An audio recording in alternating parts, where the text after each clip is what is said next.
Oui, Mesdames et messieurs, bonjour. Bienvenue sur la chaîne Libre des Comores. Nous sommes actuellement à Ivry-sur-Seine dans une conférence organisée par l'ONG panafricaine et nous allons passer le direct. Surtout rester avec nous et suivre le direct. Merci. oui. Merci. Merci de votre présence.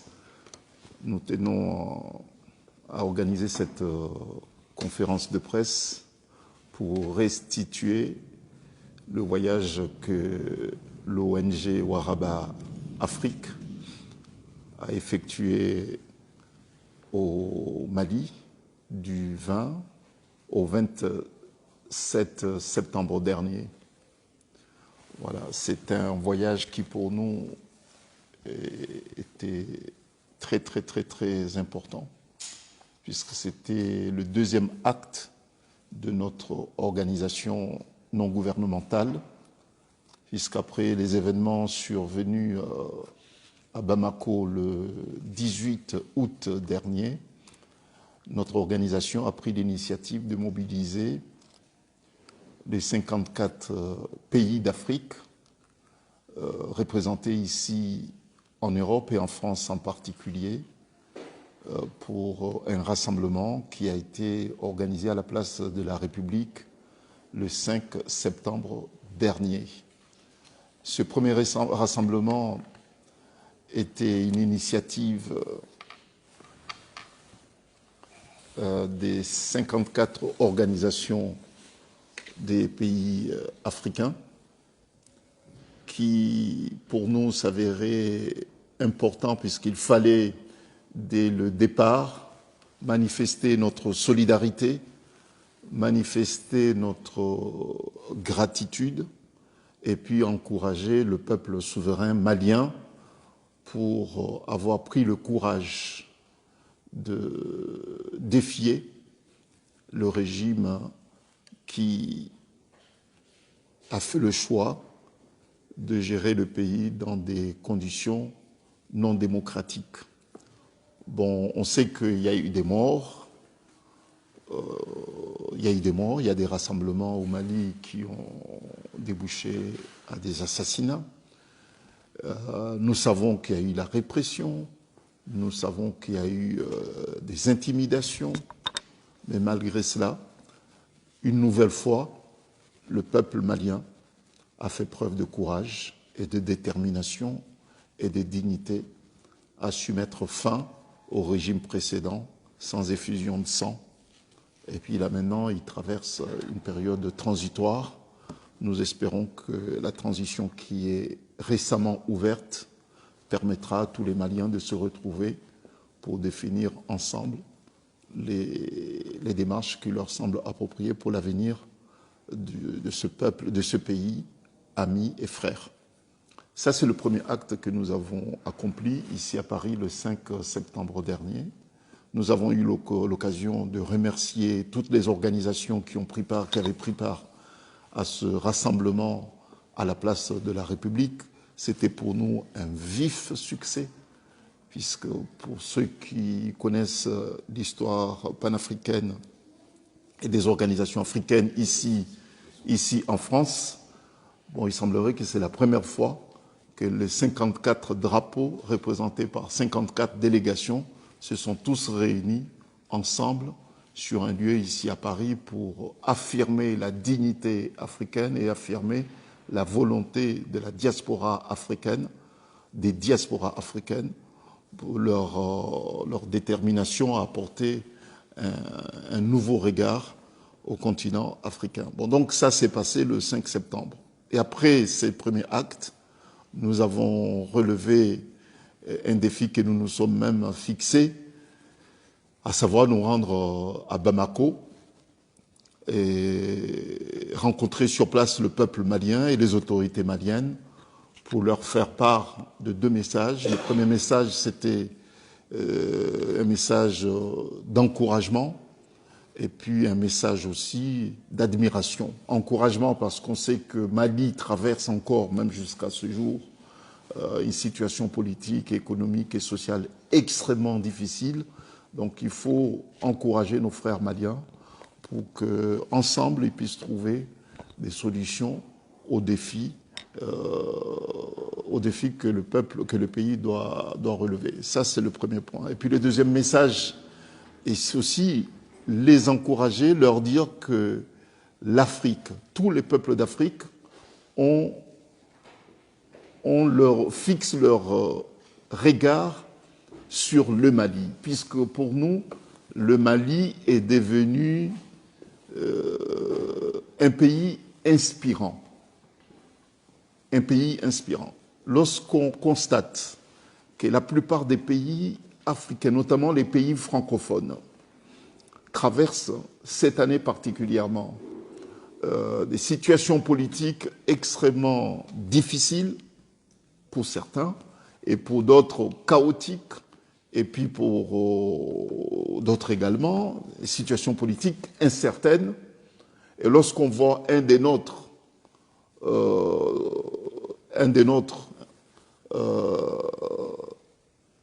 s'en sortir, si j'ose dire ainsi, sans effusion de sang, mais un des nôtres qui fait preuve de courage et de détermination pour dire non, nous prenons notre destin en main, nous voulons bâtir un autre Mali, nous voulons refonder notre pays, nous voulons faire table rase au passé et que nous voulons tenir leçon de ce qui s'est passé.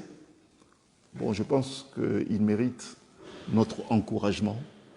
Et puis, au-delà de ça, voir aussi comment nous pourrons nous inspirer de cet élan de solidarité et puis de cette prise de conscience du peuple malien. Bon, donc, nous sommes allés sur place pour ce premier message.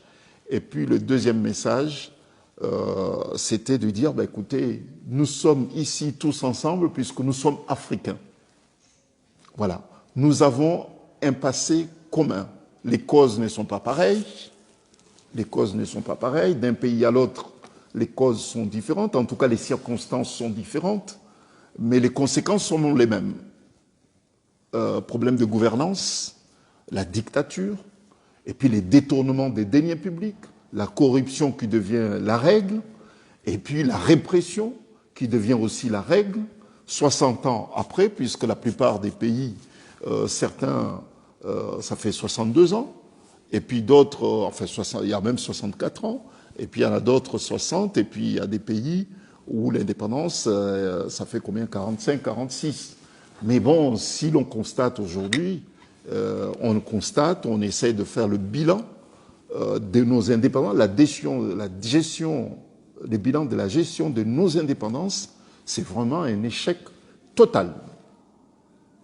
Un échec total. Et c'est à partir de là que l'idée du panafricanisme mérite d'être redéfinie. Cette conception du panafricanisme mérite d'être redéfinie, mérite même d'être revue, et puis dire que, écoutez, est-ce que 60 ans après, on peut toujours avoir observé la même posture? Est-ce qu'il n'y a pas lieu de redéfinir cette posture, cette définition du panafricanisme pour donner à ce concept une nouvelle vision? Voilà.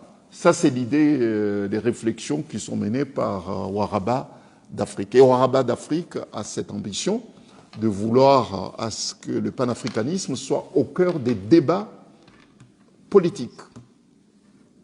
Et que le choix des Africains dans les prochaines échéances électorales repose sur l'adhésion des futurs dirigeants africains sur le concept du panafricanisme, lequel concept du panafricanisme, pour nous, doit obéir à des valeurs.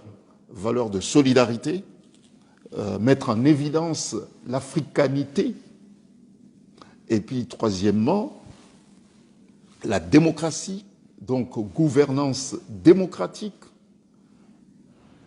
Et c'est là, lorsqu'on parle de gouvernance démocratique, ça englobe tout. La libre expression. Et puis, il y a une ambition qui ne date pas de nous, mais c'est une ambition qui a été portée par les pères des indépendances d'Afrique, à savoir les États unis d'Afrique. Ça, c'est une grande ambition des indépendantistes africains. Donc nous pensons que ça ne doit pas être des simples slogans, ça ne doit pas être des simples revendications, ça doit être une réalité politique. Et c'est pour cette raison que Waraba d'Afrique se veut non pas seulement une structure, une organisation qui revendique, non, c'est une organisation, on peut même dire une organisation politique, puisqu'elle porte une ambition politique pour l'Afrique. Et elle porte une ambition politique pour l'Afrique, et nous le disons volontairement, puisque si nous n'affichons pas avec clarté cette ambition africaine que Waraba d'Afrique porte, cela peut prêter à des confusions. Donc nous le disons clairement que Waraba d'Afrique, c'est une organisation panafricaine qui a une vocation politique, de traduire dans les faits, dans les débats politiques, les idées des pères fondateurs d'Afrique. Je pense que c'est très très très clair, c'est le message que nous sommes allés porter au Mali. Et pourquoi le Mali? Je reviens dessus. Le Mali, c'est très important pour nous, puisque le Mali, c'est l'un des pays inspirants. Mais c'est l'un des pays aussi qui est très disposé à porter le panafricanisme. Le Mali sent, le Mali porte le panafricanisme dans leur gène, et c'est très fort. Et c'est pour cette raison que nous avons été bluffés, quoi. Et nous avons été bluffés, nous qui ne connaissons pas physiquement le Mali. Nous avons été bluffés par l'accueil, nous avons été, enfin, c'était exceptionnel, exceptionnel. L'accueil, les contacts, et puis nous n'avons pas passé beaucoup de temps à expliquer le pourquoi de notre visite sur place. Les idées, les initiatives, les actions de Waraba Afrique ont été pris d'assaut par la population, par la classe politique, par le milieu traditionnel et puis par les milieux religieux et par la jeunesse également malienne. Il suffit de voir le meeting du 22, hein, c'est ça, du 22 septembre à Bamako, place de l'Indépendance. Nous avons eu, je dirais, nous avons eu une adhésion massive, et à expliquer sur place l'idée et nos ambitions. Et nous avons eu des adhésions mais spontanées de la classe politique, du pouvoir traditionnel, et du pouvoir religieux et de la jeunesse, et puis des organisations panafricaines, puisqu'il faut être modeste, nous ne sommes pas les seules organisations panafricaines. Sur place, au Mali, nous avons vu des panafricains qui nous ont accueillis. Et nous savons que dans d'autres pays africains, il y a d'autres panafricains aussi, il y a d'autres organisations panafricaines. Donc nous sommes allés pour apporter notre contribution. Mais cette contribution aujourd'hui, elle se veut très pragmatique, très pratique et puis très politique. Très politique, puisque nous avons comme ambition, comme je me répète, puisque c'est quand même très très important, d'être présents dans les débats politiques en Afrique. Et cela se fera comment? Nous avons sur place, à Bamako, rencontré le maire de Bamako, et nous avons demandé et ils nous ont donné spontanément, franchement, cela mérite un remerciement très très très appuyé, la pose de la première pierre du siège permanent du panafricanisme à Bamako. Pourquoi nous avons choisi Bamako? Parce que, comme je le disais tout à l'heure, Nous avons choisi Bamako puisque Bamako est prédisposé. Bamako, dans la Constitution, c'est le texte fondamental. La Constitution de Bamako l'indique clairement, le stipule clairement dans ses dispositions que le Mali est disposé à abandonner tout ou une partie de sa souveraineté dans l'intérêt de l'Afrique. Et dans l'hymne national malien, cela revient sans la moindre ambiguïté. C'est clair que le Malien est disposé à mourir pour sauver l'Afrique. Donc, ce n'est pas seulement dans la Constitution, ce n'est pas seulement dans l'hymne national, mais dans le vécu du Mali partout, dans les rues de Bamako, et je pense que c'est valable aussi dans les autres villes de Mali. Mais dans la capitale, on voit une présence africaine. C'est-à-dire qu'ils ont dédié leur pays à l'Afrique. Bon, donc, c'est un pays qui est vraiment prédisposé. Et puis, ils sont fiers. Et nous sommes aussi fiers que ce soit Bamako qui a été choisi par les organisations qui sont membres de Ouaraba d'Afrique, puisque Ouaraba d'Afrique, je devais peut-être le dire en premier, Ouaraba d'Afrique, c'est une organisation qui fédère des organisations panafricaines. Voilà. Donc, les organisations membres de Ouaraba ont décidé donc d'élire leur siège permanent du panafricanisme à Bamako.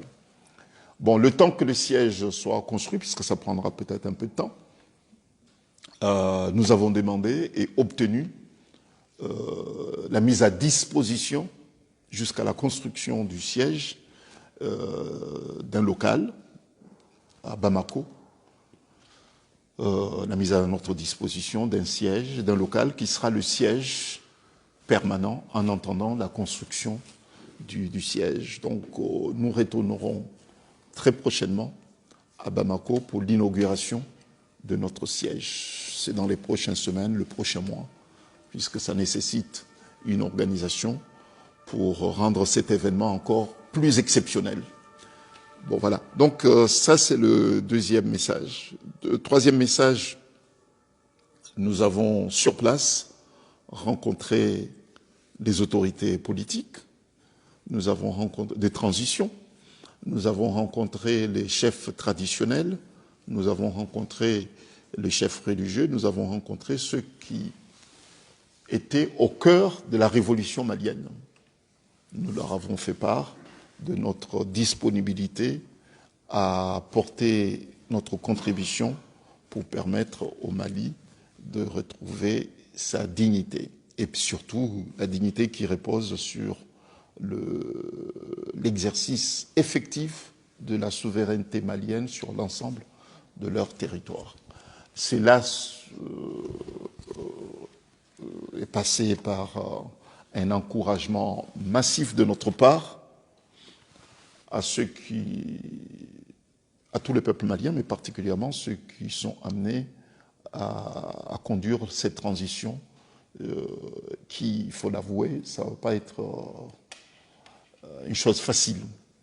Ça ne va pas être une chose facile, ça va être une période extrêmement fragile et difficile pour le Mali.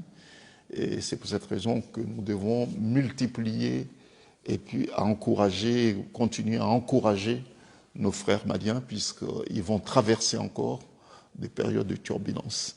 Bon, donc, ils ont besoin de notre encouragement, ils ont besoin de notre soutien, et ils l'auront sans la moindre réserve. Et le soutien que nous apportons, nous avons tenu à le dire aujourd'hui pour le Mali, mais nous le dirons aussi pour d'autres pays, que ce n'est pas un soutien qui est apporté à une organisation ou bien à un homme politique, mais c'est un soutien apporté au pays, au Mali et au peuple malien. Bon, donc ça, pour nous, c'était très très important que ce soit dit, que ce soit rappelé, si les circonstances le permettent, nous avons l'ambition aussi, d'une manière ou d'une autre, de faire un message aux autres pays d'Afrique qui, au jour d'aujourd'hui, traversent des situations politiques extrêmement périlleuses. La semaine prochaine, il y aura lieu à Conakry des élections présidentielles. 2 semaines après, il est prévu que des élections auront lieu aussi en Côte d'Ivoire.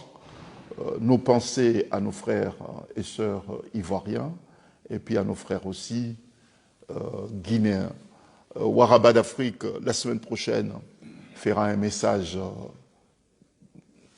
spécial au peuple guinéen, la semaine prochaine. Et nous ne pourrons pas mélanger cela par rapport à l'objet même de cette conférence de presse, mais la semaine prochaine, exceptionnellement, nous tiendrons un message exceptionnel à nos frères et sœurs guinéens. C'est notre devoir et nous l'assumerons la semaine prochaine. À défaut de pouvoir nous rendre sur place,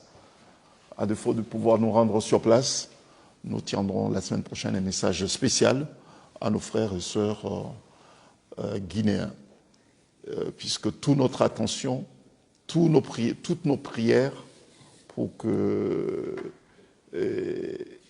nos frères guinéens retrouvent la sérénité et surtout que la sagesse africaine soit au rendez-vous la semaine prochaine. Que la sagesse africaine l'emporte, puisque tous les dérapages ne feront pas l'honneur de l'Afrique.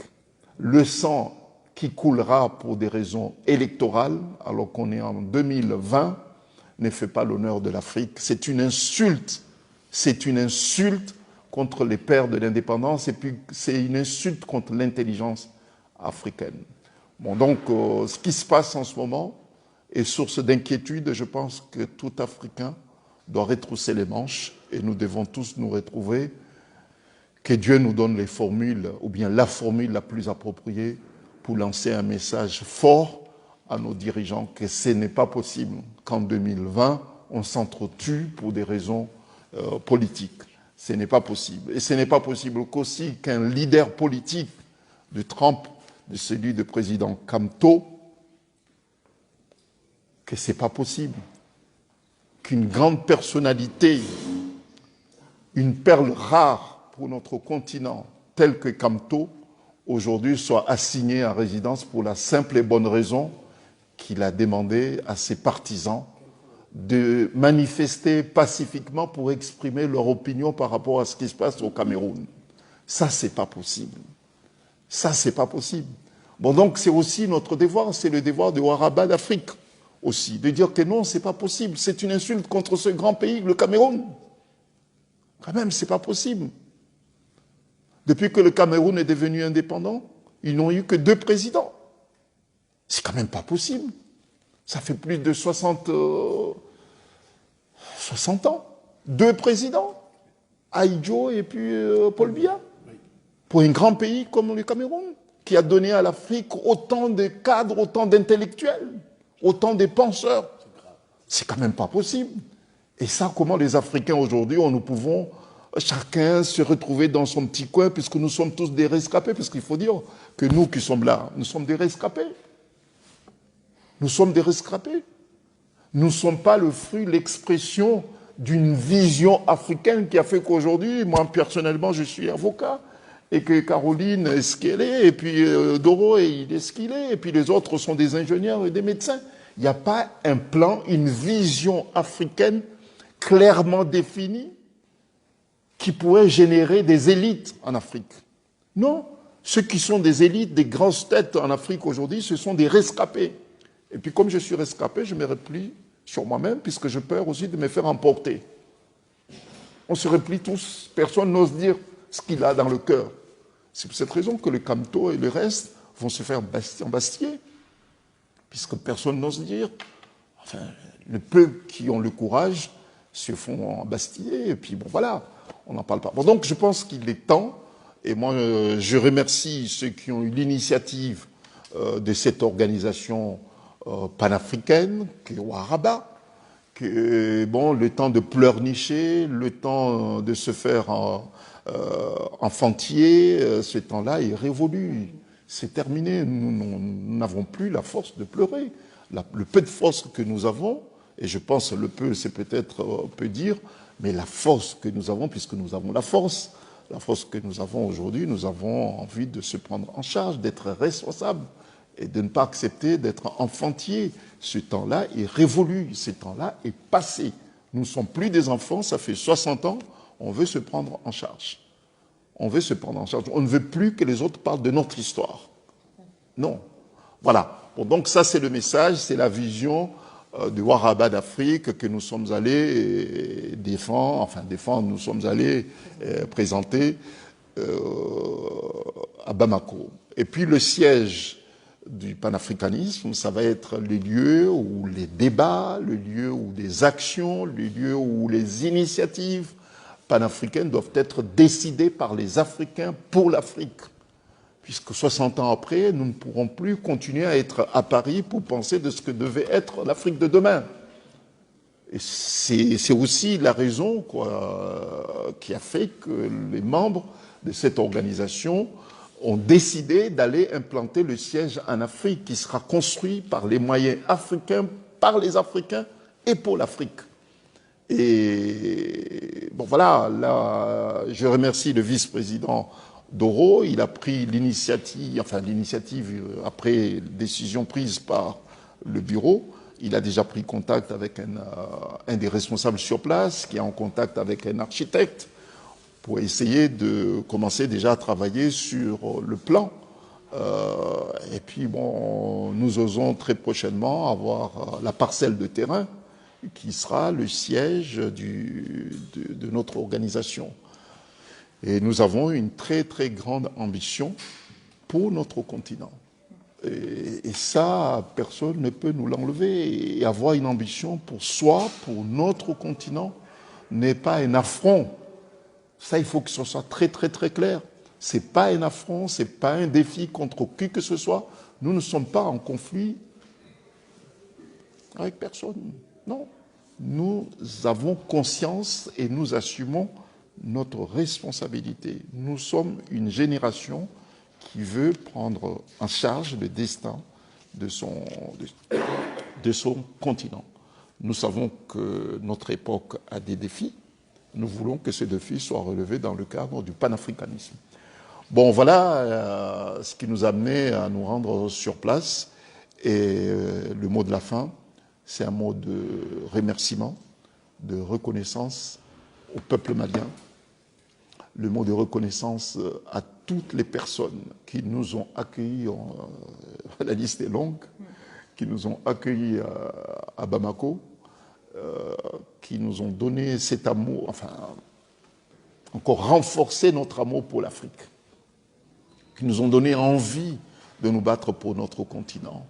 Ils ont été vraiment pour nous inspirants.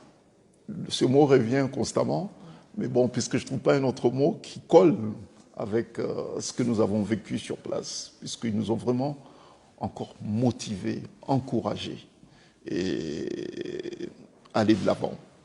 Et bon voilà, bon, donc qu'ils soient vraiment remerciés, et que Dieu soit à côté du peuple malien et puis des autorités maliennes qui leur donnent la force de remplir au mieux qu'ils peuvent la mission que Dieu a voulu leur assigner. Voilà. Bon, si vous avez des questions, il y a notre secrétaire qui vient d'arriver et qui répondra à vos questions. Oui, c'est vrai, oui. Bonjour à tous, oui. On va prendre plusieurs questions. Oui, d'accord. Saïd Hassan, la chaîne libre des Comores. Oui, on voulait savoir si vous allez aller aux Comores. Et si c'est oui, c'est quand. Et il y a beaucoup de gens qui nous demandent quel est l'objectif de cette ONG. Voilà. Badruddin de Facebook FM, comment moi, ma question, ça repose sur ça, parce que la plupart des politiciens africains, ou bien la plupart des ONG africains, ou bien des gens qui viennent gérer les pays africains, la plupart d'eux, ils se fait passer comme des gens de la société civile, comme déjà des ONG qui luttent contre la dictature qui sont dans leur pays. Mais une fois arrivés au pouvoir, ils deviennent purs que les autres qui étaient là. Quelle assurance que vous voulez donner les Africains qui subissent la dictature de leurs dictateurs dans leur pays? Parce qu'on voit que la plupart, même les militaires elles-mêmes, s'ils font le coup d'État, ils font des coups d'État pour dire on chasse le dictateur pour rétablir. Mais une fois arrivés au pouvoir, ils deviennent plus en plus purs par rapport aux autres. Quelle assurance que vous donnez les Africains? Y a-t-il encore des questions? Je poserai une après, mais le projet déjà à débat. Alors, donc, pour aller au Comores.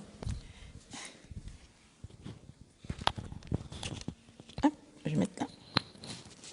Vous savez, nous sommes une ONG, on a dit d'action, mais nous réfléchissons sur les actions. Aujourd'hui, le Mali a donné l'opportunité à Ouaraba d'Afrique de prendre de l'élan. Donc aujourd'hui, nous avons l'option d'abord de ce projet de siège permanent au Mali. Et ensuite, nous avons 2 actualités, voire 3, la Guinée-Conakry, la Côte d'Ivoire, parce que ce sont des actualités brûlantes. Il faudrait absolument que nous marquions notre attachement à nos objectifs, le soutien au peuple, le soutien à une démocratie. Et voilà, on est dans cette urgence-là pour l'instant.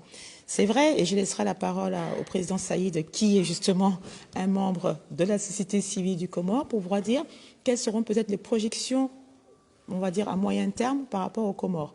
Mais à l'heure actuelle, nous avons 3 urgences. La Guinée-Conakry, Côte d'Ivoire et le Cameroun, qui sont vraiment actuellement ce qu'on appelle la marmite sur le feu. Et pour les Comores, Saïd, tu peux dire un petit mot? Oui, juste une précision de taille, parce que pour les Comores, je ne suis pas de la société civile, justement. Je suis un acteur politique très, très actif, puisque je suis le vice-président du Conseil national de transition aux Comores. Voilà. Et aux Comores, Ouaraba d'Afrique a des idées très précises. Mais comme le disait la secrétaire générale de Ouaraba, il ne faut pas vendre la peau de l'eau sans l'avoir tué. Nous sommes une ONG tout à fait récente. Hein. Ça fait combien? Ça fait à peine 1 mois que nous existons déjà. Hein. Je pense qu'il faut... Les organisations qui sont membres de Ouaraba, ça fait longtemps qu'elles existent. Les organisations membres. Mais Ouaraba, en tant que structure qui fédère les organisations, elle est récente, à peine 1 mois. Puisque, comme je le disais tout à l'heure, la première action que nous avons menée, c'était le 5 septembre, on est le 8 octobre. 7, voilà, 7. À peine 1 mois. Bon, donc, 1 mois, nous avons déjà 2 bilans. Un bilan avec 2 actes déterminants que nous avons accomplis en 1 mois. Donc je pense qu'il faut nous laisser digérer d'abord. Il faut nous laisser digérer ce qui vient voilà, ce qui vient de se passer, puisque bon, nous on est encore sous les charmes, sur le choc de ce qu'on vient de vivre. Bon voilà. Bon, donc, mais le Comore est dans les tablettes, quoi, voilà, de Ouaraba d'Afrique, et nous dirons très prochainement nos actions sur les Comores. Mais les Comores, je peux vous dire en tant que président de Ouaraba d'Afrique, les Comores est dans la tablette de Ouaraba d'Afrique. Mais on vous dira plus dans les prochaines semaines, prochains mois. D'abord, le siège, c'est l'élément, à notre avis, qui est quand même très, très important, puisque c'est ces sièges, et puis les 2 actualités brûlantes, Côte d'Ivoire et puis la Guinée, ce sont ces actualités qui vont asseoir justement la crédibilité de Ouaraba d'Afrique. Et tout qui nous permettra après d'avoir plus d'adhésion pour franchir l'océan Indien et arriver au Comores. Voilà. Mais bon, c'est dans la tablette. Soyez rassurés que ce que nous faisons incontestablement aura un impact aux Comores. Bon. Sur la question des dictateurs, société civile aujourd'hui, et puis dirigeants dictateurs demain, ça, on ne peut pas jurer, on ne peut pas prédire ce que sera l'avenir. Mais bon, nous, que Dieu nous préserve, on souhaiterait être en cohérence. C'est notre souhait, c'est notre combat de tous les jours. On est des êtres humains, mais on souhaiterait être cohérents, que nos actes soient cohérents par rapport à nos discours, par rapport à notre combat. Bon, nous ne ferons pas le procès des autres qui étaient démocrates et qui sont devenus dictateurs, mais nous, on va faire cet effort de ne pas commettre les mêmes crimes économiques, les mêmes crimes politiques que ceux commis par ceux qui dirigent notre pays aujourd'hui. Mais ce que nous savons, les choses changent en Afrique. Les choses changent en Afrique. Et nous, Waraba Afrique, nous allons travailler pour permettre à la société civile africaine d'avoir les moyens d'imposer un autre environnement, un autre climat permettant aux gens de s'exprimer en toute liberté en Afrique.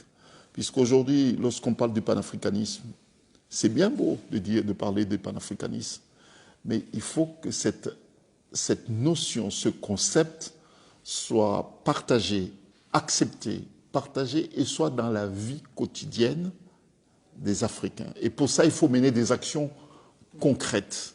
C'est ce que nous entendons faire. Et c'est pour cette raison que nous avons ce projet de nous implanter en Afrique, à Bamako, et puis partir sur place dans d'autres pays pour dire de quoi il s'agit. Et c'est pour cette raison que nous pensons aussi que demain, si les circonstances le permettent, aller par exemple en Guinée-Conakry, dans le cadre de la campagne électorale en cours, tenir un meeting panafricain pour appeler les électeurs à faire leur choix en fonction de l'adhésion ou bien du positionnement panafricain ou bien des candidats, pour nous, c'est une approche. Moi, j'ai entendu un des candidats guinéens, c'était ce matin. Bon, chacun peut dire ce qu'il veut. Bon, ça m'a fait un petit peu rire, puisqu'il y a un des candidats, pour avoir justement une sympathie panafricaine, a dit que moi, je suis panafricain. Ça, c'est un des candidats à la présidence de la République de Guinée. Bon, donc, c'est pour vous dire que, bon, il ne faut pas sous-estimer ce concept panafricain, puisqu'il y a un des candidats, et ne pas le moindre, mais je ne vais pas le donner son nom, je ne vais pas le citer, mais il l'a dit, et moi j'ai entendu hier et puis ce matin, en disant que, ben, écoutez, moi je suis panafricain, je suis pour la Fédération d'Afrique, pour les États-Unis d'Afrique. C'est un des candidats, et non pas le moindre. Bon, donc, ça veut dire quoi? Ça veut dire que si demain on a les moyens, les circonstances le permettent, voilà, bon, donc on pourra aller dans un pays, soit Côte d'Ivoire ou bien la Guinée, et puis peut-être Burkina dans les prochains mois, aller tenir des meetings panafricains, voir des Africains, des électeurs, voir des Africains de tous les pays, tenir un meeting pendant la période électorale qui ne soutient aucun des candidats, mais qui prône des valeurs africaines sur un concept panafricain, moi je pense que ça peut être aussi une forme de contribution que nous pourrons apporter. Aujourd'hui, si nous sommes nombreux à nous rendre, par exemple, dans un pays qui peut être les Comores, qui peut être Madagascar, qui peut être Maurice et Congo, ou bien le Cameroun, nous allons dans un pays africain, tous ensemble, on tient un meeting panafricain pour dire que, écoutez, nous ne sommes pas d'accord qu'un leader politique de cette allure comme Kamto plutôt, M. Kamto, se fait placer en résidence surveillée sans le moindre motif légal. Et ça, c'est une forme de contribution pour le panafricanisme, puisque ça veut dire que nous nous sentons tous concernés de ce qui se passe au Cameroun. Et ça peut être valable aussi pour les Comores. Bon, voilà l'approche que nous avons. de cela. Et puis après, bon, il y a l'aspect panafricain, la souveraineté économique, la souveraineté linguistique, la souveraineté culturelle. Ça, c'est un autre aspect aussi. Mais c'est dans la vision que nous avons. Nous avons aujourd'hui, je peux vous donner l'exemple, nous avons un de nos amis, un de nos partenaires qui est à Bamako. Il travaille sérieusement pour la souveraineté économique aussi de l'Afrique. Il travaille. Et il est dans ce concept, il y croit, il est investi, sérieusement investi. Lui, il est dans la vision économique, de la souveraineté économique de l'Afrique. Il travaille, il a ses structures économiques purement africaines, de la production locale africaine. Bon, ça viendra après. Ça viendra après, puisque chaque chose a son temps. Voilà. Oui, il y avait une question. Ok, je suis Jean-Sébastien Djangé, je suis journaliste essayiste, correspondant à Europe du quotidien Le Messager. J'ai une question, mais à plusieurs volets en fait. Le premier volet concerne le siège de Waraba à Bamako. Comment allez-vous le financer? Parce que l'idée est formidable, elle est belle. Quand on sait que, en dehors des partis qui sont au pouvoir, très peu de partis, même d'opposition, ont des sièges dignes de ce nom. Ça veut dire qu'ils n'ont pas les moyens de le financer, de construire des sièges. Comment vous allez faire? C'est la première question. Combien de temps pensez-vous que ça va prendre pour que ça soit concret, matérialisable? La deuxième question, elle concerne la situation préoccupante dont vous décrivez dans au moins 3 pays. La Guinée, la Côte d'Ivoire, du Cameroun. Est-ce que vous allez vous rendre au moins dans un des 3 pays? On ne comprendrait pas que vous soyez allé à Bamako, que vous ne puissiez pas aller à Conakry, à Abidjan, à Yaoundé. La dernière question, elle concerne la situation du professeur Maurice Kamto, qui effectivement est un leader incontestable, mais qui a aussi un passé. Vous ne pouvez pas vous asseoir sur son passé, vous le gommer et ne tenir compte que de l'homme nouveau. Une fois, tout à l'heure, une question très intéressante. Kamto a fait le cheminement inverse. Il a commencé par travailler avec le dictateur, et pas pendant 1 ou 2 ans, plus que ça, hein, avant de se rendre compte peut-être qu'effectivement, il était dans le mauvais camp, et de changer aujourd'hui. C'est une question qui est capitale. Elle est capitale parce que la plupart de nos frères et sœurs, quand ils sont dans l'opposition, ils sont véhéments. Moi, j'ai connu un professeur, Alpha Condé, ici à Paris. Il était président de la FEANF. Et la FEANF, on ne peut pas tasser la FEANF d'être une organisation qui n'aime pas l'Afrique, qui ne combat pas pour l'Afrique, qui ne lutte pas pour les idéaux africains. Regardez ce qu'il est devenu le pouvoir aujourd'hui. Dans cette question aussi, on ne peut pas ne pas se la poser. La question, vous l'avez dit, Maître Saïfou, vous avez dit la question du renouvellement des élites. On a l'impression que nos chefs d'État, quand ils sont élus, bon an, mal an, ils ne pensent pas que l'élite puisse se renouveler, que des hommes nouveaux puissent venir dans un continent où 66 à 70% de la population a moins de 25 ans. Vous n'avez pas un seul pays où vous avez un ministre qui a moins de 25 ans. Pas un pays d'Afrique n'a un ministre qui a moins de 25 ans. Si, depuis quelque temps. Le Rwanda. Non, il n'a pas moins de 25 ans. 19 ans. Il a 19 ans. Il n'a pas moins de 25 ans. Je ne parle pas seulement de l'âge, oui, de la maturité politique. Mais on a des jeunes qui sont de plus en plus intelligents, qui sortent de plus en plus cultivés, diplômés très tôt. On ne leur donne pas leur chance. Bon, on prend l'exemple du Rwanda, oui, c'est un exemple. Mais est-ce que le Rwanda, sur 54 pays, est un seul? Un seul pays a un ministre qui a 10 ou 20 ans, et on va applaudir que c'est bien. 66-70% de la population, c'est une chose que je connais tellement, la jeunesse, à moins de 25 ans. Ceux qui gouvernent pour qui? Puisque la majorité de la population ne se reconnaît pas là-dedans. Ils gouvernent pour qui? Mais c'est fondamental de penser à cette question-là. Vous ne pouvez pas demander à des vieillards de penser que les jeunes existent, puisque quelqu'un qui peut ressembler à ces jeunes-là. Et encore, la jeunesse, ce n'est pas une question d'âge seulement, c'est une question d'état d'esprit. Voilà les trois questions que je voulais poser. Oui, il y a Doro qui souhaiterait prendre la parole. Tu peux tenir comme ça. Bonjour tout le monde. Bon, moi je vais répondre à peu près des questions de notre collègue. Warba d'Afrique, cette ONG ne soutient pas un parti. Ni Kanto que vous voulez citer, ni d'autres, non. Parce que Warba d'Afrique, c'est une ONG panafricaine. Elle a sa idéologie qui est pour le bien de l'Afrique. On a notre programme. On ne va pas juger la personne. Comme dit les Français, c'est les imbéciles qui ne changent pas. Peut-être. La personne a collaboré, mais la personne a compris qu'il faut changer parce que la population a changé. Warba montre son programme qui est bien pour l'Afrique.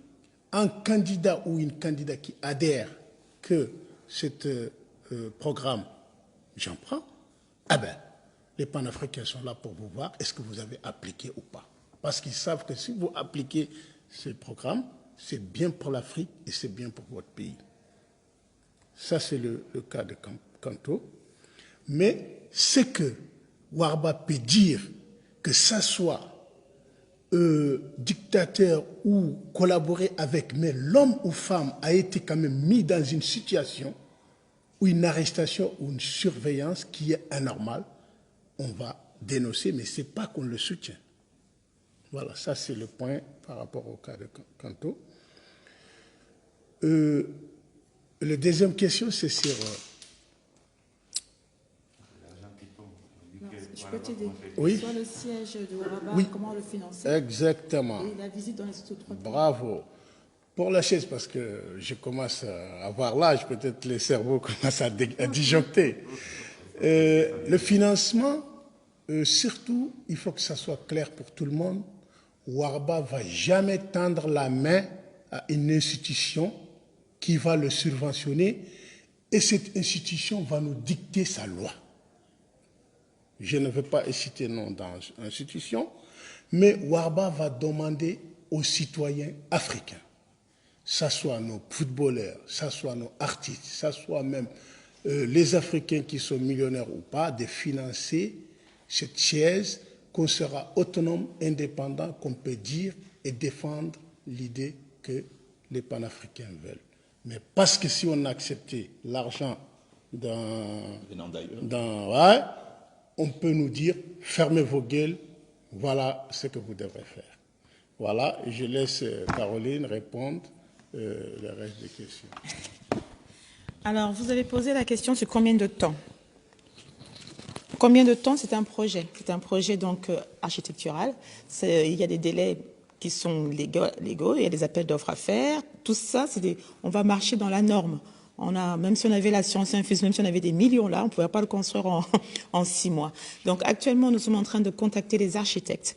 Les architectes, on va dire, qui ont une conception de l'Afrique. Hein. Donc on a plusieurs noms dans la tête, on a contacté plusieurs. Parce qu'il faut savoir que dans l'école d'architecture à Paris, beaucoup, ceux d'origine africaine, ont déjà pensé à ce genre de structure, mais n'ont pas eu l'occasion de s'exprimer.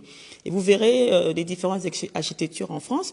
Vous allez regarder, c'est ce qu'on appelle les soutiens de ces élèves qui ont été pris pour construire les différentes architectures. Donc quand je me suis rendu compte de ça, je dis mais c'est incroyable, c'est incroyable de ne pas vous exprimer plus. Ils disaient non, c'est notre mémoire et le mémoire en fait ne vous appartient pas. Et donc il y a pas mal, on en a trouvé 2 ou 3, plus en Afrique aussi. Donc c'est ces personnes-là, maintenant il faut discuter, puisque c'est un concept architectural. Évidemment, Nous espérons que ces architectes seront des panafricanistes, qui ne vont pas nous facturer autant qu'une société. Mais voilà, c'est une démarche de projet standard. Donc ça peut être quelque chose qui peut aller sur 2 ans, 3 ans, mais en tout cas, la démarche va être officielle. On va le dire officiellement. Concernant la visite dans les pays comme la Guinée, la Côte d'Ivoire ou le Cameroun, mais c'est des projets. Nous, c'est vrai que de prime abord, on a pensé à la Guinée, parce que c'est là, d'autant plus qu'un des candidats se dit qu'il n'est pas l'africaniste. Donc, oui, c'est vrai que c'est Alpha Condé qui... C'était très surprenant, parce que son discours a changé depuis quelques jours. Je ne sais pas si vous avez vu, il renie même certains de ses propos. Peut-être que dans cette mouvance-là, on va dire, recevez-nous, je ne sais pas, il faut voir. Non, mais recevez-nous pour pouvoir faire notre meeting. Ce serait, on verrait. Pour la Côte d'Ivoire, en ce moment aussi, c'est extrêmement tendu, mais nous avons, parmi nous, ici en France, des panafricanistes qui... la Côte d'Ivoire et la Guinée, je pense que c'est des endroits où on peut aller. Quant au Cameroun, parce que je suis une activiste politique camerounaise, les gouvernements camerounais sont comme De Gaulle, c'est-à-dire on vous dit des choses, mais on ne pense pas du tout ce qu'on vous dit. Ils ont été à la bonne école, bien sûr. N'oubliez pas que le Cameroun est le premier élève un peu de la France, donc nous avons été à la bonne école. Et donc, c'est peut-être aussi, il faudra qu'on voit dans Waraba, si eux, ils peuvent partir au Cameroun sans moi, par exemple. Mais il faut qu'on trouve quelle astuce aussi, un moyen pour pouvoir se rendre au Cameroun. Et je pense que c'est des choses qui peuvent se faire. D'autant plus que l'ambassadeur nommé par la photo Paul Biya est arrivé actuellement, il est très ouvert, ce monsieur, dit-il. Alors, allons voir ce qu'il va dire. Faut aussi qu'on les prenne au mot. Peut-être qu'ils sont sincères dans ce qu'ils disent. Et c'est nous qui interprétons mal aussi. Donc, il faut aussi voir. Quant à la situation de monsieur Maurice Kamto. Monsieur Maurice Kamto, je tiens à vous le présenter, c'est l'un des 5 avocats du monde. C'est l'un des meilleurs avocats du monde. Ils sont 5 qui siègent, dont monsieur Kamto. Il faut savoir qu'actuellement, quel que soit Alpha, en 2020, est-ce qu'on peut encore accepter qu'une personne, parce qu'il est opposant, disons, parce qu'il veut marcher, parce qu'il veut s'exprimer, qu'on l'encercle militairement, et sans lui dire pourquoi on l'encercle. Actuellement, il est encerclé sans raison. On ne dit pas pourquoi, on le laisse. Il n'a ni droit de sortir, ni droit d'entrer. Actuellement, apparemment, ils ont laissé son épouse sortir pour aller voir un médecin. Mais est-ce qu'en 2020, dans des républiques qui siègent à l'ONU, on peut accepter qu'on embastille encore une personne pour ses idées? C'est la question. Quelle que soit son origine, pourquoi son combat. Donc c'est pour ça qu'il faut absolument que nous aussi on se pose cette question, on se demande, mais qu'est-ce qui ne va pas? Il faut poser cette question au niveau de l'ONU, au niveau de l'Union africaine, et aussi au niveau de nous, les afro-descendants ou les citoyens du monde. Et il faut réagir, il faut le refuser, il faut absolument faire quelque chose, sinon on va se retrouver comme notre ancienne candidate, comment elle s'appelle, chaque fois, Aung San Suu Kyi, qui a fait 21 ans. Et je rebondis sur cette question, on dit, voilà, une personne pour qui tout le monde s'est battu pour qu'elle soit libérée, aujourd'hui, c'est la même personne, cette présidente, qui se comporte de manière dictatoriale envers son peuple, les Rohingyas. Oui, mais nous, citoyens du monde, on se dira, on a fait ce qu'il fallait faire pour qu'elle soit libérée. On a fait ce qu'il fallait faire. Maintenant, les hommes sont les hommes. Elle opte pour une dictature envers un autre peuple, les Rohingyas, parce qu'ils sont musulmans et tout ce qu'on sait. On va aussi se battre. Mais actuellement, au Cameroun, M. Maurice Kamto est encerclé parce qu'il a décidé de marcher et de dire non ou de dire merde. Est-ce qu'on encercle une personne pour ça? Est-ce qu'on tue pour ça? Est-ce qu'on vous torture pour ça? C'est ça une des questions. Et c'est des questions que nous, panafricanistes, on doit se poser comme question. Et le renouvellement des élites, même en France, c'est un combat. C'est un combat. Il est permanent partout. Nous, en Afrique francophone notamment, le renouvellement ne se fait pas parce que ce n'est pas nous qui choisissons nos leaders. N'oublions pas, nos présidents ne sont pas choisis par le peuple. Donc déjà, c'est un peu compliqué de renouveler, mais c'est un combat. Il ne faut pas le perdre de vue. Nous avons 70% des gens de la population africaine, chez les francophones, qui sont jeunes. C'est à nous de nous organiser. Rien ne viendra du ciel. ça c'est clair. À nous de trouver les chemins. Et nous qui sommes un peu, on va dire, à l'extérieur par rapport à ceux qui sont à l'intérieur, c'est-à-dire en Afrique, on a fait les mêmes études, on fait les mêmes écoles que ceux contre qui on se bat. Réfléchissons pour trouver. Mais rien ne se fait de manière infuse. Hein. C'est un combat lent, long, mais lorsqu'on est motivé, eh bien, commençons quelque chose. Je pense qu'on a fait le tour des questions. Oui. Ma dernière question, toujours Badruddin de Facebook FM. Vous venez de nous dire là que, si on a bien compris, la plupart des gens qui font votre ONG, la plupart, vous êtes des activistes politiques. Vous venez de dire que vous ne pouvez pas conduire la délégation de l'ONG de Waraba pour aller au Cameroun parce que vous êtes un activiste politique. Aujourd'hui, le président de cette ONG, il est aussi activiste politique au Comores. On a bien compris qu'il ne peut pas aussi conduire cette ONG pour se rendre au Comores. Vous parlez de la démocratie qui sont bafouées sur le pays africain. Comment vous comptez accéder dans ce pays-là, or que vous allez se battre avec des dictateurs, vous voulez lutter contre ces dictateurs, or que ces dictateurs, eux aussi, ils vous suivent de près pour s'organiser, vous aussi. Vous croyez que si aujourd'hui vous n'avez pas conduit cette ONG à aller dans votre propre pays, le dictateur ou bien le président qui dirige ces pays-là, ils vont accéder, ils vont permettre des étrangers, activistes politiques des ONG, rentrent dans son pays pour aller donner, changer les idées de la population. Ma question, il est là. Si aujourd'hui vous accédez au Bamako, vous allez au Mali, c'est parce qu'il y a eu un changement de pouvoir. La junte militaire qui sont là, ils vous apprennent bras ouverts parce qu'il y a un changement de pouvoir. Et les autres pays sont encore dirigés par des dictateurs. Comment vous pensez accéder dans ce genre de pays? Alors, donc c'est une très bonne question. Oui, mais dans ce cas, oui. Je pense que la déontologie de l'organisation, son objectif, c'est de pouvoir implanter cette déontologie dans tous les pays, même à distance. Puisque un travail comme celui-ci ne peut pas être réalisé que physiquement.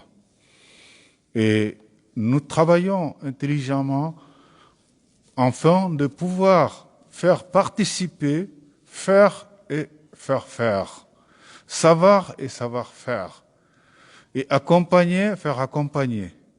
Donc c'est ce que nous comptons faire, puisque on sait, les communications, elle est le grand guerre, elle est aussi le grand gagnant dans le monde. La communication est le principal. Donc, notre déontologie, c'est de pouvoir faire la communication au niveau des pays, quelle que soit la représentativité des politiques dictatoriales ou des politiques sans propres, afin que les populations de base comprennent que les politiques sont là pour eux. Ce qui est aujourd'hui la difficulté des Africains, c'est que 80% des Africains ne pensent pas que les dirigeants qui sont là, ce sont eux qui l'ont mis là. Pourquoi je dis ça? Parce que quand tu vois les élections africaines, quand ça commence, les gens préfèrent aller voter avec un t-shirt, ou aller voter avec un capuce, aller voter avec un paquet de thé, ou avec un billet de 5 000, ou 5 euros ou 10 euros. Vous voyez? Donc, la notion de citoyenneté que nous enseignons, ou nous voulons enseigner aussi, que les gens enseignent, c'est d'avoir sa propre liberté citoyenne, sa propre devoir citoyen, et s'impliquer en qualité de peuple africain, de s'impliquer en qualité de citoyen tout court.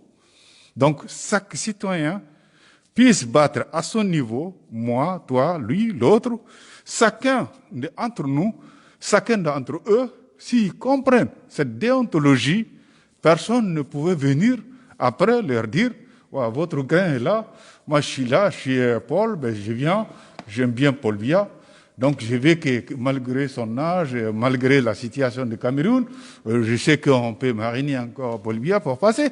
Non. Et si les citoyens comprennent, ils vont dire non. Vous comprenez? Donc moi je pense que c'est la sensibilisation, la communication, la mobilisation, ils sont le plié des Waraba d'Afrique. Et c'est ce que nous sommes en train de faire. Et les pays dont nous recensons actuellement, ce n'est pas que quand on recense de ces pays-là, obligatoirement, un des acteurs nationalités de ces pays a y combattre. Ce n'est pas les buts parce que la communication, je peux le faire, vous pouvez le faire, l'autre peut le faire. Quand ils ont dit on va au Mali, moi j'ai dit que non, je ne pouvais pas partir pour des raisons professionnelles et de santé. Je ne suis pas parti, j'ai resté là. Je suis malien. Je connais très bien le Mali. Je connais très bien les gens qui étaient au pouvoir et ceux qui viennent aussi au pouvoir. Je les connais très bien tous. Mais je n'ai pas participé. Pour des raisons simples, j'ai dit des choses professionnelles et ensuite santé. C'est pour ça que je n'ai pas participé. Sinon, je pouvais participer. Mais l'essentiel, c'est quoi? C'est de communiquer. Pendant ces temps-là, ils étaient là-bas, je communique aussi. Et la communication, elle est importante. Très, très, très importante. Donc, notre arme de guerre, c'est la sensibilisation, la communication et la mobilisation. C'est les trois armes que nous avons pour amener ces combats-là. Alors, concernant les gens qui ont de mauvaises pensées, ou concernant les gens qui sont aujourd'hui, tels que le président guinéen, par exemple, quand on prend à son truc, il était contre la dictature, aujourd'hui il est devenu dictateur. Ça, c'est des choses individuelles. Alors, qu'est-ce qui peut éviter à ça? Déjà, faire une animation autour qui pouvait déjà faire regretter la personne qui a déjà fait ça, et ensuite, ceux qui avaient envie de passer là, se reculent. C'est la seule façon de redresser les choses. Et c'est la seule façon aussi de faire ce combat. Et ce combat doit être mené sans arrogance, sans critique, de façon criminelle, ça c'est clair, et aussi sans affrontement. Parce que ce n'est pas la solution. Ce n'est pas la solution. Regarde, quand on regarde quelques exemples de l'Afrique ou de pays colonisés par l'Angleterre, par la France, par Portugal, ailleurs, ces pays colonisés-là, quand l'Afrique se dit, nous les Africains, on va ensemble et on va défendre les Caribéens, tous ensemble, nous allons prendre notre plateau, notre destin en main. Je pense que la première des choses, c'est protéger d'abord leur territoire. Et quand on dit la protection du territoire, ça va baser sur 2 ou 3 choses. La protection des ressources minières, la protection des citoyens et la protection du commerce international. Tu vois? Et quand on a la capacité de pouvoir maîtriser celui-ci, entre nous, les Africains, vous allez voir que les autres nous respecteront et nous comprendront. Parce qu'il y a beaucoup d'Africains qui disent, par exemple, je prends un exemple de franc CFA, Kémi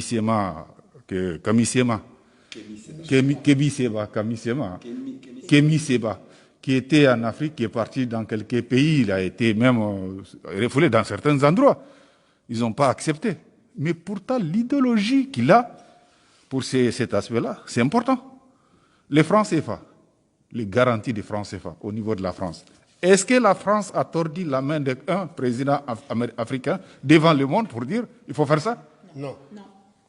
Non, ça n'a pas été fait. Ce n'est que simple proposition, négociation. Donc, c'est la communication. Donc, mot contre mot, capacité de conviction. Et si tu arrives à convaincre ton partenaire, ben tu gagnes. Vous voyez? Donc, c'est cet aspect qui est important. Quand on dit maintenant les banques centrales africaines, le 75% des sommes francs CFA est au trésor public français, Banque de France, vous voyez?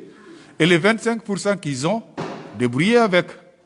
Mais si vous avez des difficultés, nous, on va essayer de débloquer quelque chose.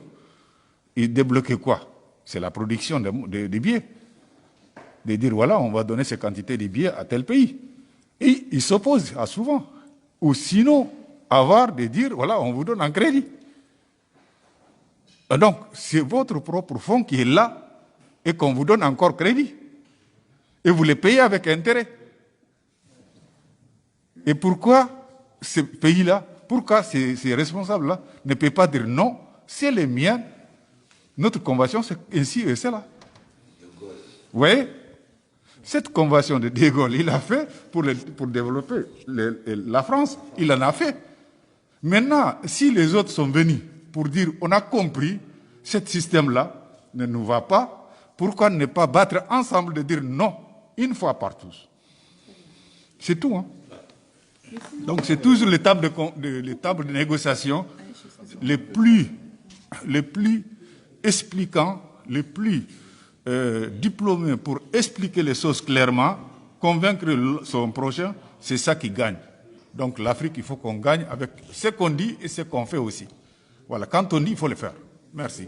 Dernière question. Je vais les compléter. Hein. Vraiment, il faut savoir que à Waraba d'Afrique, je ne me bats pas pour le Cameroun. C'est ça vraiment qu'il faut comprendre. Nous nous battons pour l'Afrique. Alors si moi, idéalement, d'ailleurs on dit que nous, les prophètes chez soi, idéalement, pour être sûr qu'on a bien compris, ce serait bien que d'autres partent au Cameroun expliquer le problème. Voilà. Au Niger, ce serait peut-être moi, mais qu'on échange justement pour pouvoir dire est-ce que ce qu'on veut dire est bien compris? Et c'est encore plus important. Parce que sinon, on va vous taxer de patriotisme ou de toutes ces actions. Et si aujourd'hui, le dirigeant de votre pays n'autorise pas les citoyens de leur propre pays à rentrer dans leur pays pour aller passer le message, croyez-vous qu'ils vont laisser rentrer des étrangers? Parce que au Cameroun, oui. Voilà. Au Cameroun, nous adorons les étrangers. Une dernière question. C'est le dirigeant que je veux dire. Non, puisque l'avantage du Cameroun, c'est qu'on n'a plus de dirigeants et ceux qui sont là sont sages. Une Nous dernière ne question. refuserons jamais le visa à non-Cameroun. Une dernière question. Oui. Quelles sont les conditions pour adhérer à cette ONG? Pardon? Les conditions pour adhérer à cette ONG. Merci, tu es au bon endroit aussi. Je vais répondre aux questions que vous avez faites par rapport, vous êtes activiste aujourd'hui, demain tu deviens dictateur. Dans cette organisation, ce qu'on avait fait, on est en train de faire sur les réseaux sociaux, et de faire comprendre la population qui n'ont pas de réseaux sociaux, nos messages, nos vidéos, et de les faire comprendre que nous, on est là pour eux. Ça veut dire que nous, on est bien placés, on est en France, on a du travail, on a tout ce qu'il faut. Mais ce sont eux qu'on se bat pour eux. Donc, dans cette raison, à chaque endroit aussi, on essaie de créer une structure pour eux. Par exemple, pour la sensibilisation, parce que toutes les autorités africaines sont au courant de ce qu'on est en train de faire. Nos vidéos, par exemple, dans les cas d'humanisme, on fait des vidéos aussi. Par exemple, les cas de l'autre, là, Soumela Cissé, on a fait pour venir en aide, parce que c'est une humanitaire. On s'en fout de ton parti, de ce que tu as. Nous, ce qu'on fait, l'humanitaire.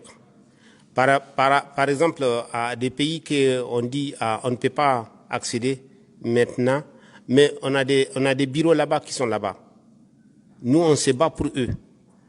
Nous, on est bien ici, on est très bien. Mais la situation en Afrique, nous, on est des Africains. Si on a une humanitaire dans notre cœur, on devrait comprendre. On devrait comprendre. Et ce sont eux aussi qui sont mieux de comprendre. Parce que nous, on se bat pour eux. Nous, on a tout ce qu'il faut. Nos enfants vont dans de bonnes écoles. Ce sont eux, leurs enfants meurent dans le désert, dans la mer Méditerranée. ce sont eux. Nous aussi, on s'est rassemblés, on a compris ça. C'est inacceptable. Il faudrait qu'on se bat pour eux. C'est pour cela que les dirigeants africains devraient être de notre côté. Parce que nous, on est en train de dire à l'Occidentaux ce que lui ne peut pas dire. Donc il devrait être, on est dans le même combat, aussi même aux Occidentaux aussi, et aussi on est dans le même combat que eux. Parce que nous, on est là pour le bien de tout le monde, pour qu'on puisse vivre ensemble, parce qu'on est devenus des familles, parce que nos grands-parents sont venus ici pour défendre la dignité. Et ta question? L'adhésion, tout le monde, toute personne, que ce soit européen, que ce soit africain, d'ailleurs nous, la majoritairement, ils sont tous européens, que ce soit africain, que ce soit européen, tu peux adhérer. Parce qu'on a besoin de tout le monde. Femmes, hommes, tout le monde. Jeunesse, vieux, voilà, tout le monde.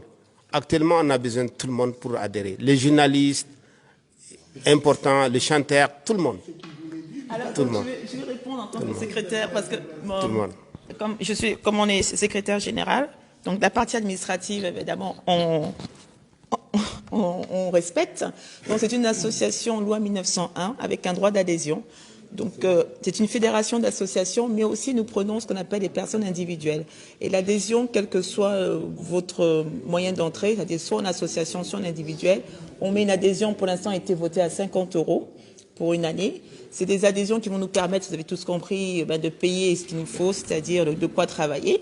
C'est vraiment le minimum qu'on puisse demander. Et surtout, on veut une adhésion de cœur, des gens motivés, puisque nous sommes une association d'action.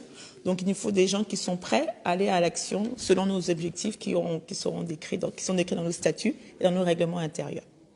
Donc, nous avons donc, comme tout le monde, les Facebook, les réseaux sociaux, le site Internet qui est en cours. Tout est mis en place pour que vous puissiez entrer en communication avec nous.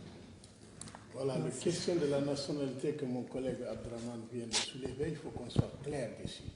C'est une association des Africains qui se bat pour notre droit. Mais parce que parmi ces Africains-là, on a des gens qui ont la nationalité française, espagnole, autre. Parce que pourquoi? Parce que nos chefs d'État n'ont pas pu défendre notre identité. On rentre en France 10 ans sans papier. On rentre en Espagne 20 ans sans papier. Donc on s'est battu pour avoir leur nationalité. Il faut qu'on vous dise clairement, on dit chapeau à ces Africains qui ont accès à avoir d'autres nationalités. Il ne faut même pas citer de dire que vous êtes nationalité française ou espagnole. Vous êtes Africain.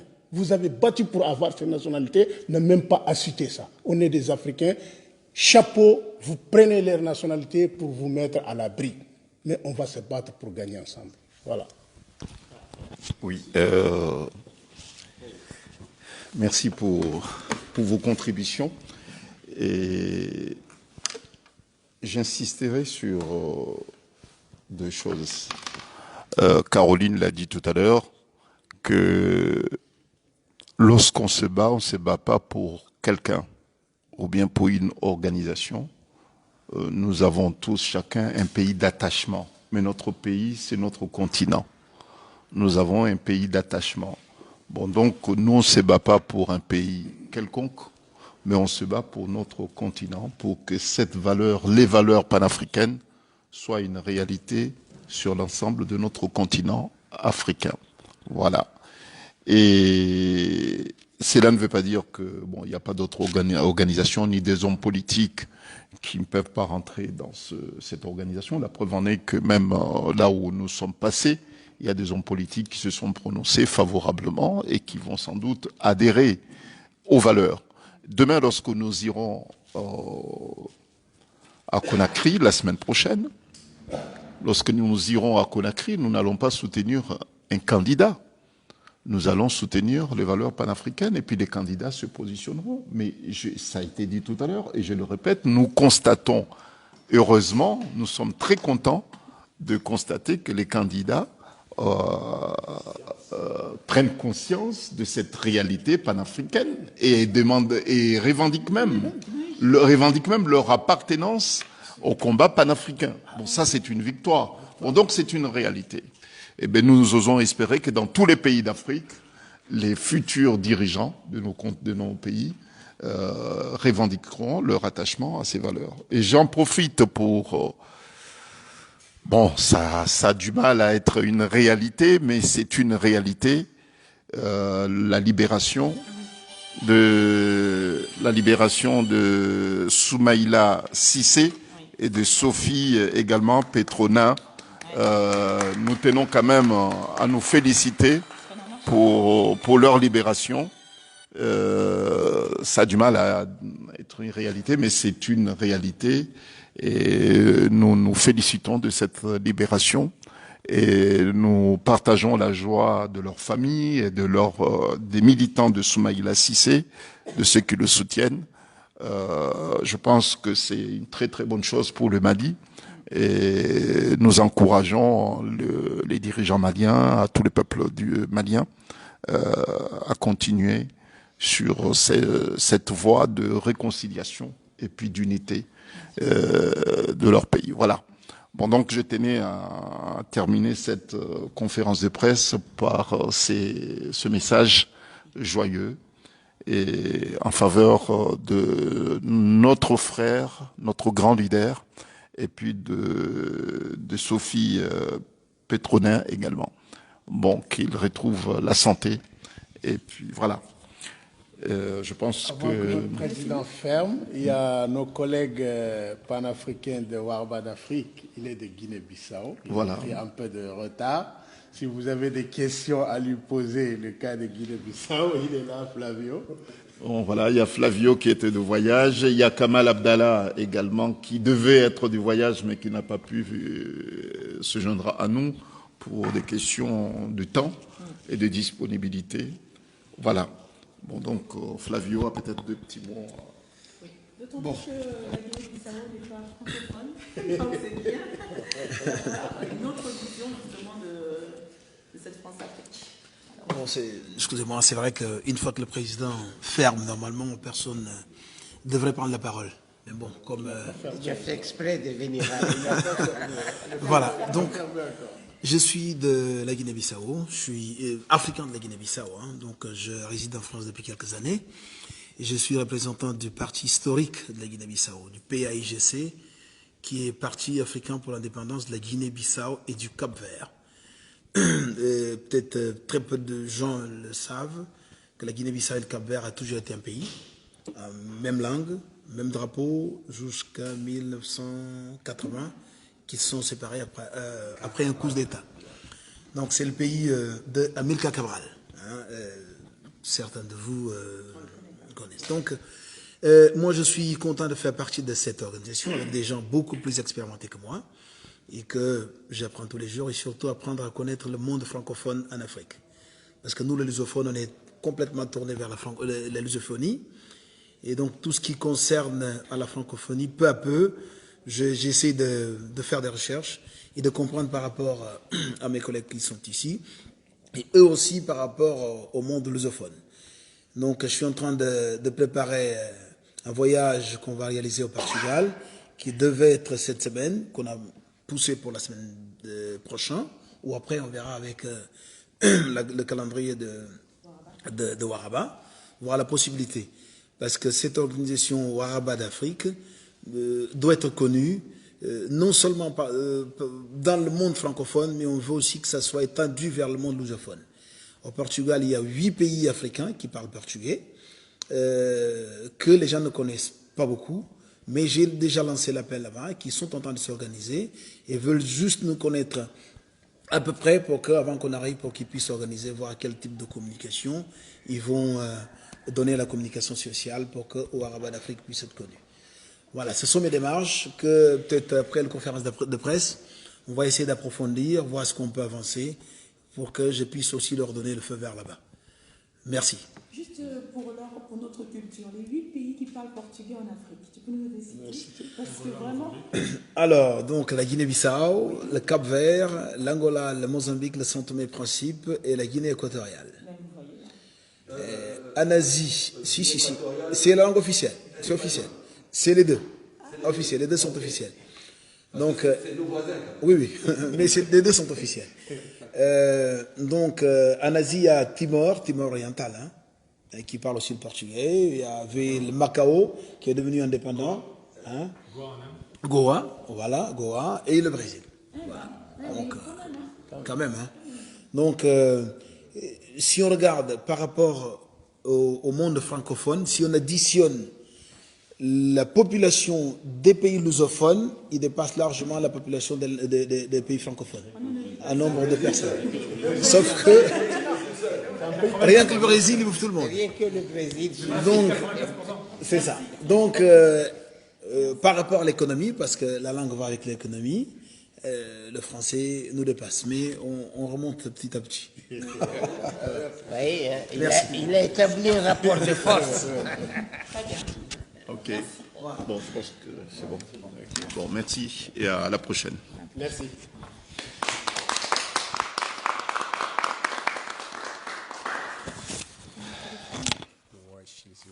Comme la chaîne libre de Comores et avant d'avoir cas qui font pas conférence de presse avoir rendez-vous à cette semaine comme merci maraba à santo.